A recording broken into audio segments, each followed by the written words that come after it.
Hello दोस्तों, नमस्कार। स्वागत है आपका the advance agriculture YouTube channel पर। आज की इस वीडियो में हम बात करेंगे लहसुन की उन्नत खेती गार्लिक फार्मिंग 2023-24 में कैसे लहसुन की खेती करके एक आप अच्छी कमाई कर सकते हैं।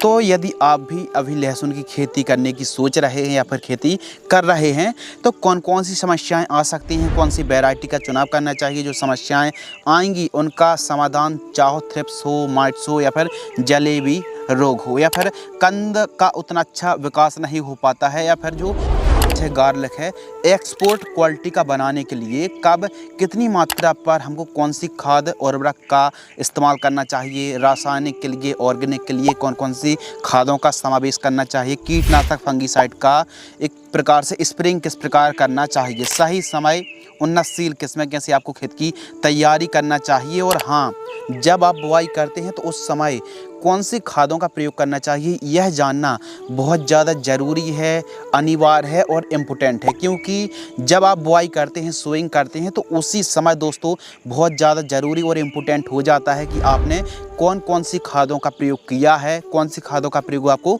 करना चाहिए था एक अच्छा उत्पादन के लिए। और काफ़ी समय से कमेंट्स आते रहते हैं, जो किसान भाई लहसुन की खेती कर रहे हैं वे अक्सर पूछते रहते हैं कि जो लहसुन का कंद है उतना अच्छा विकास नहीं कर पाता है, यानी एक्सपोर्ट क्वालिटी का माल हम निकाल नहीं पाते हैं, और जब भी अपनी उपज को मार्केट में ले जाते हैं, और वैसे भी 1-2 साल से लहसुन के जो रेट हैं, बाज़ार भाव हैं, उतने अच्छे रेट नहीं मिल पा रहे हैं। प्लस प्राकृतिक आपदा है, जैसे कीट पतंगे, इंसेक्ट पेस्ट, थ्रिप्स, माइट्स काफ़ी ज़्यादा नुकसान पहुंचा जाती हैं। तो कैसे हम जानकारी यदि अच्छी होगी तो हम एक अच्छी कमाई भी कर सकते हैं और फसल को स्वस्थ रख सकते हैं, और माल को एक्सपोर्ट क्वालिटी का बनाने के लिए जो पहली और दूसरी खाद वो बहुत ज़्यादा ज़रूरी है। तो वीडियो पर बने रहिए। यदि आपको यह वीडियो पसंद आती है तो वीडियो को लाइक करें। चलिए सिलसिलेवार तरीके से वीडियो को शुरू करते हैं। आज का हमारा पूरा विश्लेषण है गार्लिक फार्मिंग, लहसुन की उन्नत खेती। सबसे ज़्यादा ज़रूरी है समय यानी टाइमिंग। अक्टूबर से लेकर आप नवंबर के मध्य दोस्तों आप बुआई कर सकते हैं, लेकिन मध्य अक्टूबर का जो समय है वो बहुत ज़्यादा अच्छा है। मध्य अक्टूबर पर 15 अक्टूबर के आसपास, 15-20 अक्टूबर के आसपास दोस्तों आपको लहसुन की बुआई कर देनी चाहिए। यह समय बहुत ज़्यादा अच्छा है। फिर यदि आप लेट सोइंग करते हैं तो फिर उतना अच्छा पौधा है ना जो विकास नहीं ले पाता है। जलवायु क्लाइमेट्स कंडीशन, लहसुन की फसल के लिए कैसी क्लाइमेट्स जलवायु होनी चाहिए। लहसुन एक रबी सीजन की प्रमुख नकदी फसलों में से एक है। लहसुन की खेती में पाला सहन करने की क्षमता होती है। बढ़वार के समय ठंडा और आर्द्र जलवायु की आवश्यकता पड़ती है, और इसके लिए जो औसत तापमान है 15 डिग्री सेल्सियस से लेकर 35 डिग्री सेल्सियस का जो टेम्परेचर रहता है वो काफ़ी अनुकूल माना जाता है। परिपक्व स्टेज में मौसम साफ होना चाहिए और बरसात ना हो, ध्यान रखिए। यदि जब परिपक्व स्टेज पर हमारी लहसुन होती है तो उस समय यदि दोस्तों बरसात हो जाती है तो कंद में काली सड़न की समस्या आ जाती है, फंगस लग जाता है, तो क्वालिटी काफ़ी ज़्यादा प्रभावित होती है। ध्यान रखिए, यदि लहसुन का जो साइज़ है वो अच्छा प्रॉपर बन रहा है और आपको मार्केट में 2 पैसे अच्छे मिलें और जल्दी से बिक जाए आपका माल, तो इसके लिए क्वालिटी पर जो कंद है उस पर ध्यान आपको ज़्यादा देना होगा। तो वो भी हम आपको बतलाने वाले हैं वीडियो पर आगे जो महत्वपूर्ण विषय है भूमि और खेत की तैयारी। कुछ किसान भाई नॉर्मल तरीके से खेत की तैयारी करते हैं, लेकिन एक व्यवस्थित तरीके से खेत की आपको तैयारी कराना चाहिए। लहसुन की खेती वैसे तो सभी प्रकार की भूमि पर आप खेती कर सकते हैं, लेकिन बालुई दोमट और काली दोमट भूमि या फिर उत्तम जल निकास वाली जो भूमि होती है वो काफ़ी बढ़िया मानी जाती है, उत्पादन के लिए बढ़िया रहती है। बाकी आप सभी प्रकार की सॉइल पर खेती कर सकते हैं। मृदा की पीएच वैल्यू 5.5 से 6.5 7 तक चल जाती है, अब 7 से ऊपर नहीं चलेगी। तो खेत की जब आप तैयारी करा रहे हों कल्टीवेटर पंजा से या फिर रोटावेटर हैरो से, डिस्क हैरो से मिट्टी को ठीक तरीके से भुरभुरी करा लेना है। पाटा लगाकर खेत को एकदम समतल कराना है। जो कि आप वीडियो पर देख रहे हैं ना, एकदम गहराई में चलने वाले जो भी कृषि यंत्र हैं उनका प्रयोग करके मिट्टी को मक्खन की तरह एकदम आपको तैयारी करना है, क्योंकि यह लहसुन की फसल है, गार्लिक क्रॉप है और यह एक कंद वर्गीय फसल है।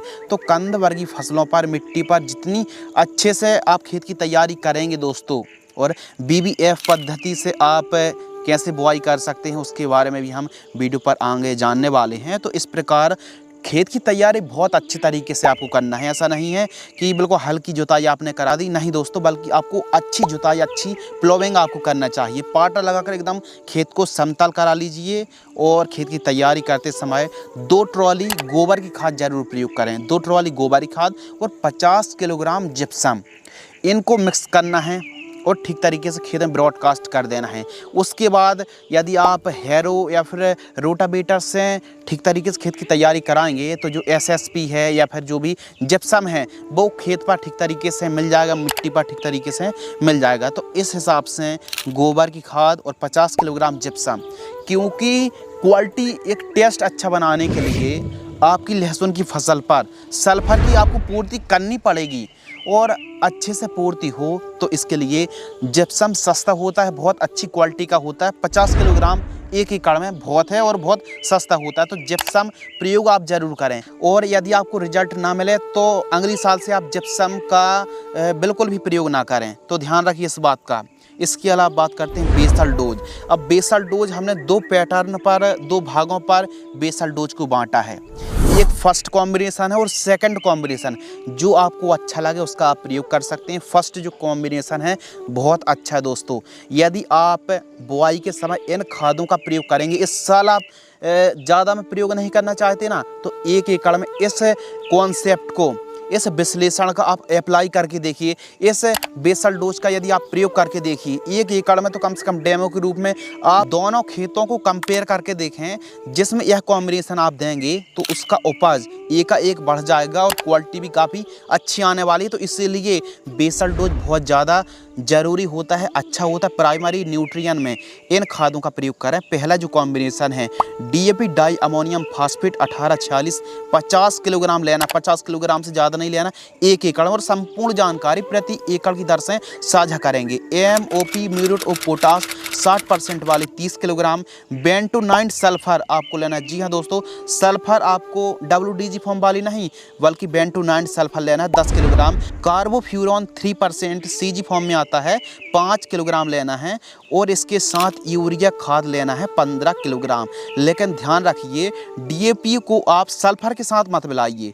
तो पहले आप जो बेंटोनाइट सल्फर है उसको ब्रॉडकास्ट करवा दीजिए पूरे खेत में 1 एकड़ में।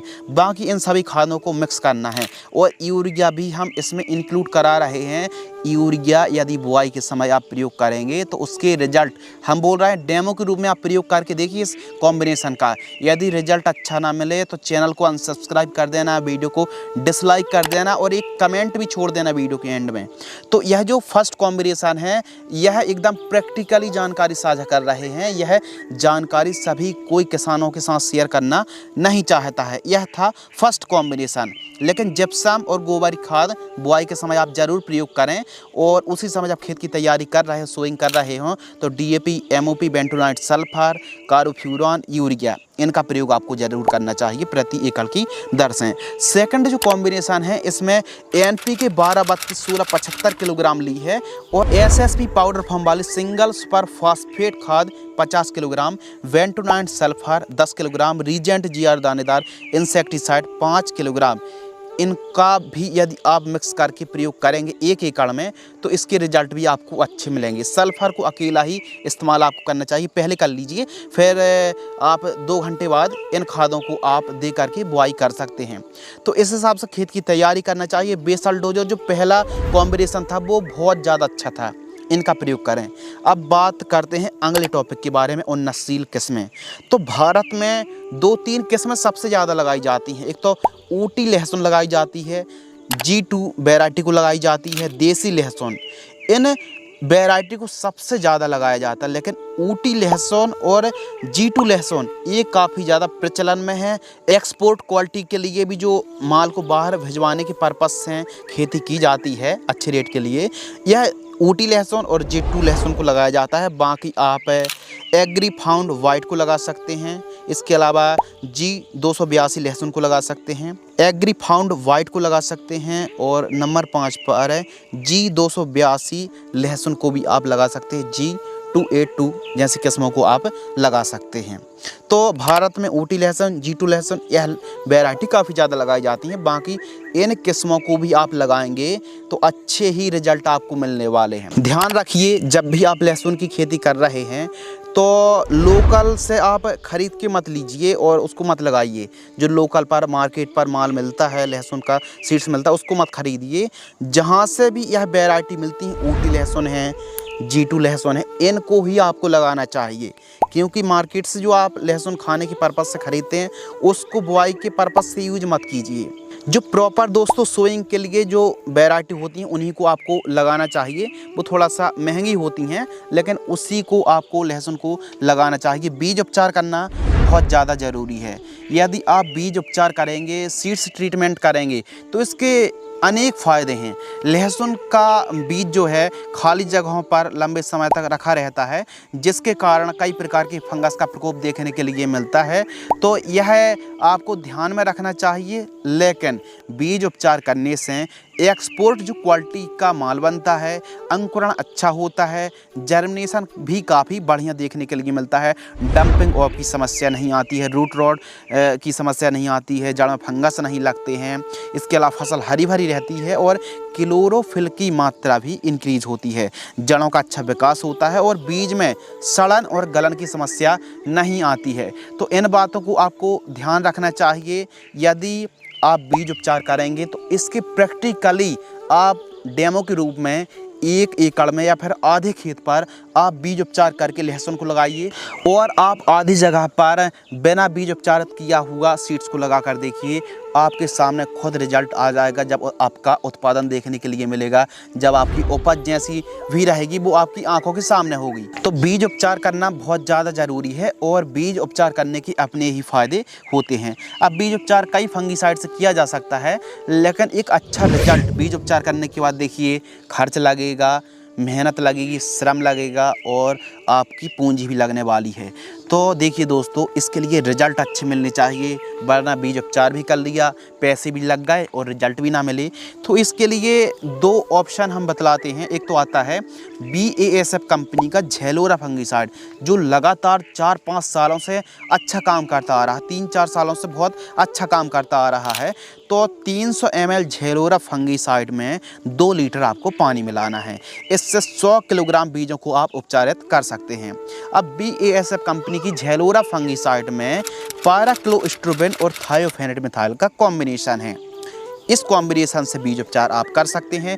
40 मिनट तक छांव में सुखाना है, ज़्यादा पानी की मात्रा नहीं लेना है, इससे छिलका भी उतर जाता है। तो इसीलिए पानी की मात्रा निश्चित जो हमने बतलाई है उसको फॉलो करें। बीज उपचार करने के बाद 40 मिनट तक छांव में सुखाना है, फिर उसके बाद आपको बुआई कर देनी, सोइंग कर देनी है।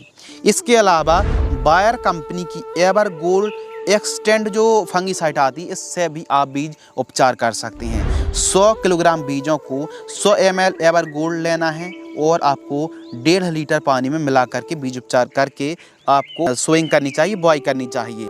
अब जो बायर कंपनी की एवरगोल्ड फंगीसाइड है, इसमें फेनफ्लूफेन और ट्राइफ्लॉक्सीस्ट्रोबिन का कॉम्बिनेशन है, जो कि 13.28 और 13.28% का कॉम्बिनेशन है। FS फॉर्म में आती है, बीज उपचार के लिए ही बनाई गई है। बीज उपचार करने के लिए मार्केट में लहसुन की फसल पर कई प्रकार के फंगीसाइड हैं, लेकिन झेलोरा और एवरगोल्ड यह बहुत अच्छा काम करते हैं। तो इस हिसाब से आपको बीज उपचार जरूर करना है, ध्यान रखिए। यदि आप एक अच्छा उत्पादन निकालना चाहते हैं, वरना नॉर्मल तरीके से जैसे आप खेती करते आ रहे हैं उतना ही उत्पादन मिलेगा जितना आपको मिलता आ रहा है।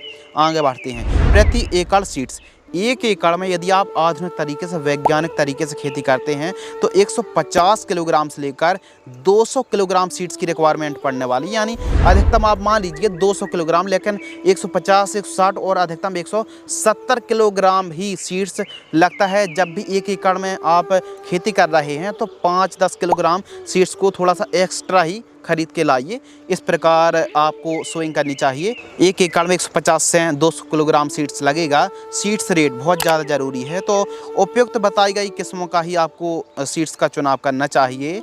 और जो रेट है वो कुछ इस प्रकार है कि 10,000 रुपये से लेकर 12,000 रुपये प्रति क्विंटल का रेट देखने के लिए मिलता है। ध्यान रखिए, नॉर्मल लहसुन को आपको नहीं लगाना है, सस्ती मिल जाएगी, लेकिन जो वैरायटी बतलाई हैं उन्हीं को आपको ख़रीदना है। 10,000 से 12,000 प्रति क्विंटल का रेट देखने के लिए मिलता है।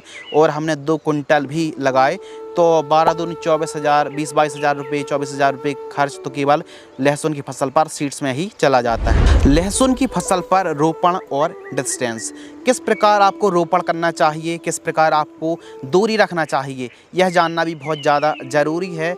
एक अच्छे से कंद का विकास हो तो इसके लिए निश्चित डिस्टेंस बहुत ज़्यादा ज़रूरी है। पहले दोस्तों लहसुन की बुआई हाथों से होती थी, लेकिन अब गार्लिक प्लांटर मार्केट में आ चुका है, जिससे आप इजीली कई प्रकार से आप सोइंग कर सकते हैं। नई नई मशीन, नए नए कृषि यंत्र आ चुके हैं। बाकी आप हाथों से भी बुआई कर सकते हैं, लेकिन निश्चित डिस्टेंस को आपको अपनाना चाहिए। बाकी BBF टेक्नोलॉजी से भी आप बुआई कर सकते हैं, बेड विधि से भी आप खेती कर सकते हैं, या फिर आप चौड़ी बेड बनाइए और उस पर 4 से 5 लाइनों पर आप बुआई करना चाहिए। इसके अलावा कितनी दूरी पर लगाएं, तो लाइन से लाइन की दूरी आपको रखना है 3.5 से 4 इंच। इसके अलावा पौधे से पौधे की दूरी 3 इंच आपको रखनी चाहिए। और जो गहराई है 2 इंच गहराई पर आपको गार्लिक लहसुन की बुआई करनी चाहिए। यह डिस्टेंस काफ़ी अच्छा है। बाकी कुछ किसान भाई 3x3 इंच पर या फिर 2x3 इंच पर लगा देते हैं, लेकिन जो गठिया है वो छोटी रह जाती है, कंद छोटा रह जाता है। तो इसीलिए जो 3.5 इंच है, 3 इंच, 3.5 इंच और लाइन से लाइन की जो दूरी है वो 4 इंच आप रखेंगे तो अच्छी क्वालिटी का माल निकलने वाला है। सिंचाई के ऊपर बात करते हैं, इरिगेशन। तो इस फसल पर सिंचाई की प्रॉपर आवश्यकता पड़ती है, लेकिन हल्की हल्की आप सिंचाई करेंगे तो फ़ायदा अच्छा होगा। सबसे पहले तो आपको पलेवा करना है, फिर पर्याप्त मात्रा पर जब नमी हो, एकदम ट्रैक्टर चल सके, उसके बाद आपको सोइंग करना चाहिए। तो पलेवा करके भी आप सोइंग कर सकते हैं, रोपण कर सकते हैं। इसके अलावा पहली जो सिंचाई वो बहुत ज़्यादा ज़रूरी हो जाती है।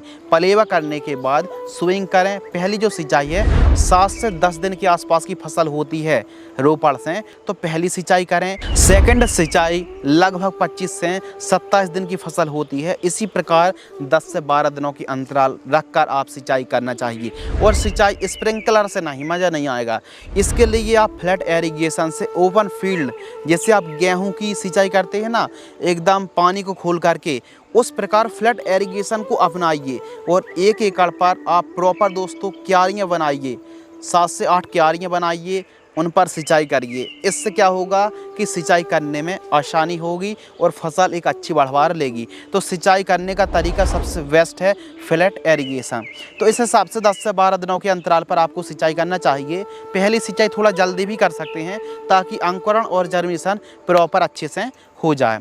खरपतवार की रोकथाम, यह इम्पोर्टेंट विषय है और काफ़ी रिसर्च के बाद, काफ़ी ज़्यादा नॉलेज लेने के बाद यह जानकारी आपके साथ साझा कर रहे हैं, तो वीडियो को लाइक ज़रूर कर दीजिए।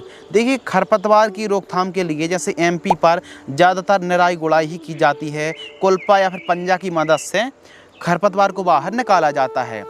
यदि आपके पास उपलब्ध है पंजा, मजदूर, कुल्पा, निराई गुड़ाई करा सकते हैं तो सबसे बेस्ट है। इससे उत्पादन नहीं घटेगा और फसल को झटका भी नहीं आएगा। लेकिन थोड़ा बड़े लेवल पर गार्लिक फार्मिंग कर रहे हैं तो ऐसी कंडीशन पर खरपतवार नाशक 2 प्रकार की होती हैं, प्री इमरजेंट हार्बिसाइड और पोस्ट इमरजेंट हार्बिसाइड। फसल अंकुरण के पूर्व जब आपने बुआई करी है 1-2 घंटे के अंदर आप प्री इमरजेंट हार्बिसाइड का स्प्रे कर सकते हैं।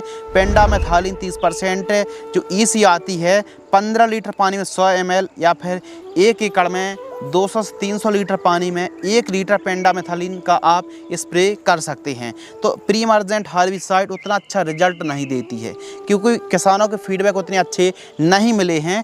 तो इसके लिए आप पोस्ट इमरजेंट हार्बिसाइड का स्प्रे करें, यानी जब आपकी फसल 20-25 दिन 30 दिन के आसपास की हो गई हो और जो खरपतवार हैं 3 से 4 पत्ती के दिख रहे हों, तब आप इस प्रकार खरपतवार नाशक का स्प्रे कर सकते हैं।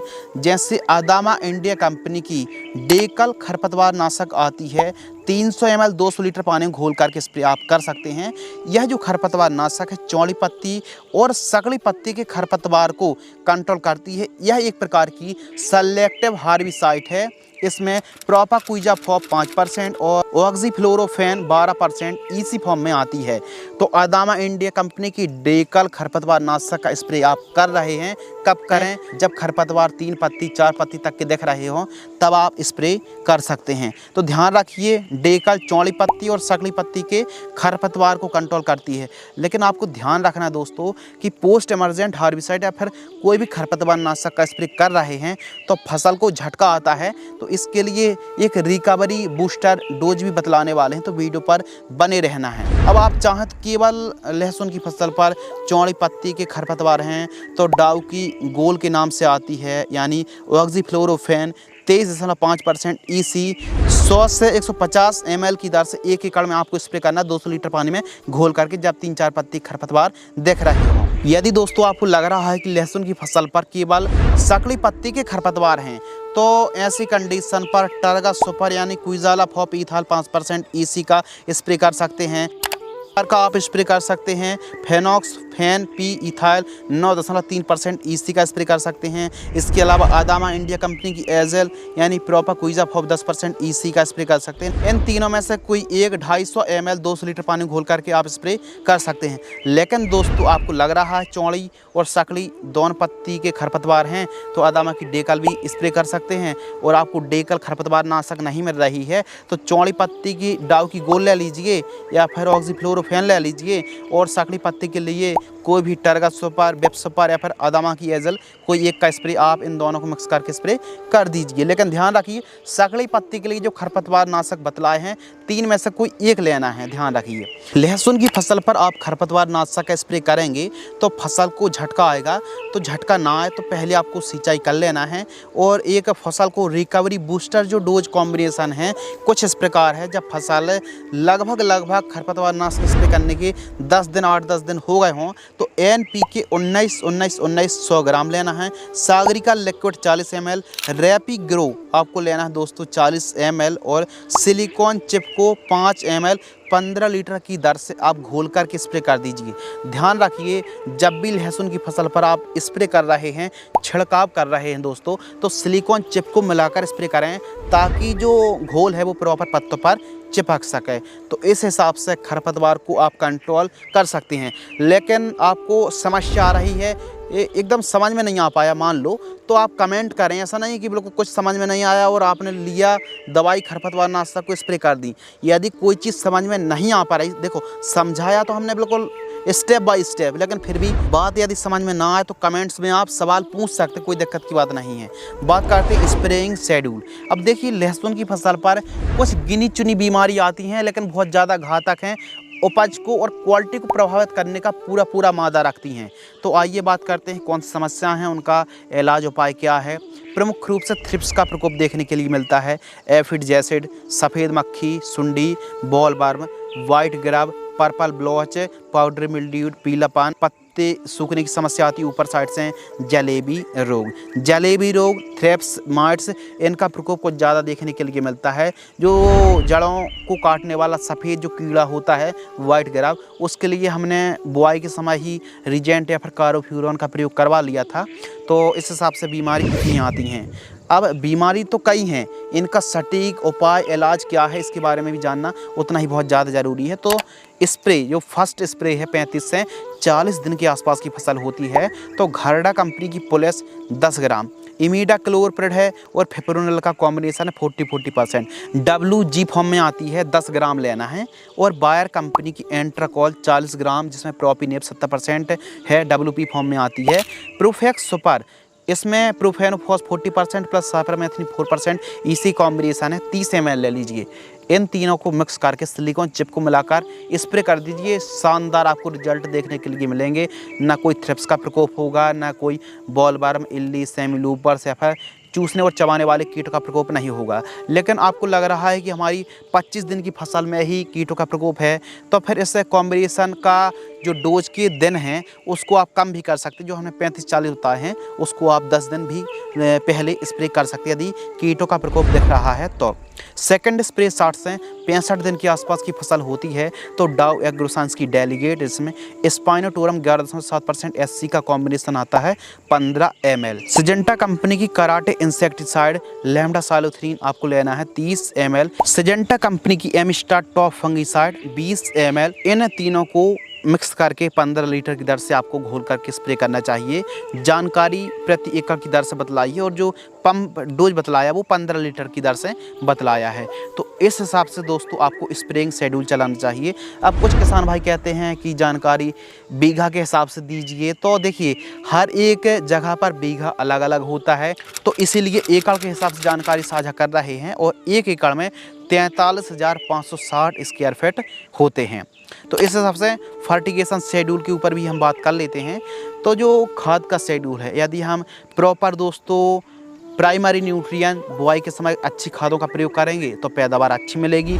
फर्स्ट जो खाद है 25 से 30 दिन के आसपास की फसल होती है तो यूरिया 45 किलोग्राम लेना है और सागरिका दानेदार सी वीड एक्सट्रैक्ट है, इफको कंपनी की सागरिका आती है या फिर किसी भी अच्छी कंपनी जो आपको लगे सी वीड जो देती हो। वैसे तो सागरिका भी काफ़ी अच्छी धनजाइम गोल्ड है, काफ़ी कंपनी है, 10 किलोग्राम लेना सी वीड।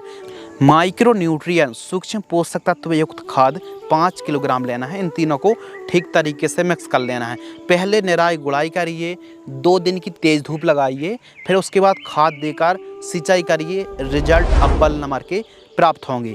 सेकंड खाद 50 से 55 दिन की फसल होती है तो ऐसी कंडीशन पर बायोजाइम आपको लेना है 5 किलोग्राम। सल्फर लेना है, WDG फॉर्म वाली सल्फर लेना है 5 किलोग्राम।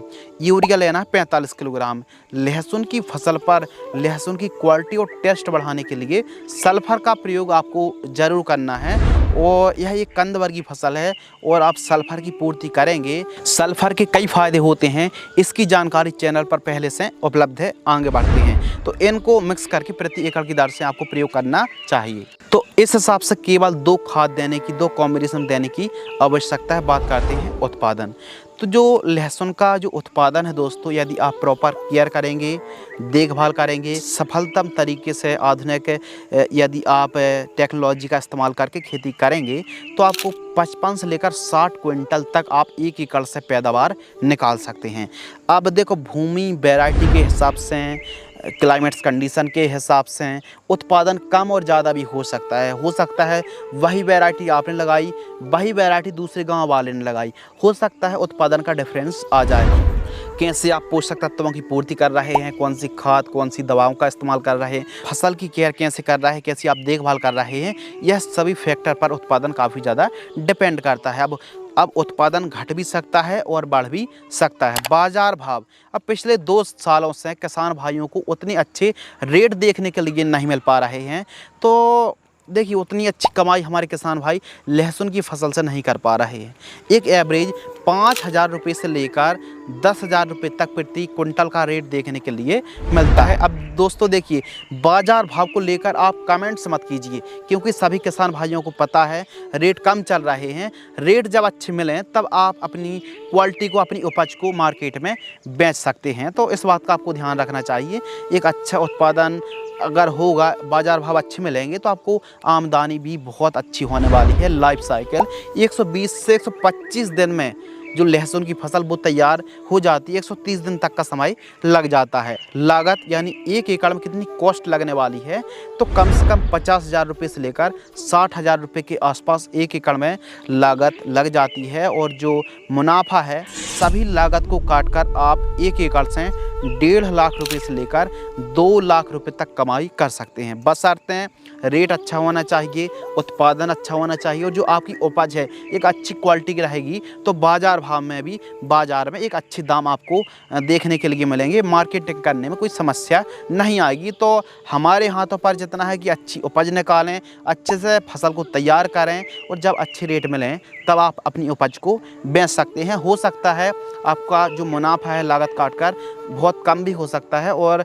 मुनाफा बढ़ भी सकता है। मुनाफा डिपेंड रहता है बाजार भाव पर, इस बात का आपको ध्यान रखना चाहिए। तो इसीलिए दोस्तों बाजार भाव अच्छे मिलने से आमदनी अच्छी होने वाली है। जब तक आपको बाजार भाव अच्छी नहीं मिलेंगे आप लहसुन की फसल से एक अच्छी कमाई नहीं कर सकते हैं।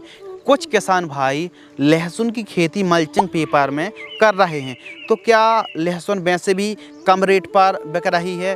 क्या मल्चिंग पेपर लगाने से बहुत ज़्यादा उत्पादन में प्रभाव पड़ता, फ़र्क पड़ता है या फिर नहीं? ऐसा कुछ भी नहीं है। आप यदि मल्चिंग पेपर लगाते हैं तो मल्चिंग पेपर के केवल 1-2 फ़ायदे हैं। नंबर 1, कम सिंचाई करनी पड़ती है। नंबर 2, खरपतवार का जमाव नहीं हो पाता है और थोड़ा सा सिंचाई थोड़ा आपको कम करनी पड़ती है, खरपतवार का जमाव कम होता है, बाकी कोई फ़ायदा नहीं है। वैसे भी 1 एकड़ में 10-12 हज़ार रुपये आप खर्च करेंगे, कोई फ़ायदा नहीं है। जैसे आप खेती करते आ रहे हैं थोड़ा सा मॉडर्न कर सकते हैं, थोड़ा सा व्यवस्थित तरीके से निश्चित डिस्टेंस पर आप बुआई करेंगे तो आपको बहुत अच्छा फ़ायदा होगा।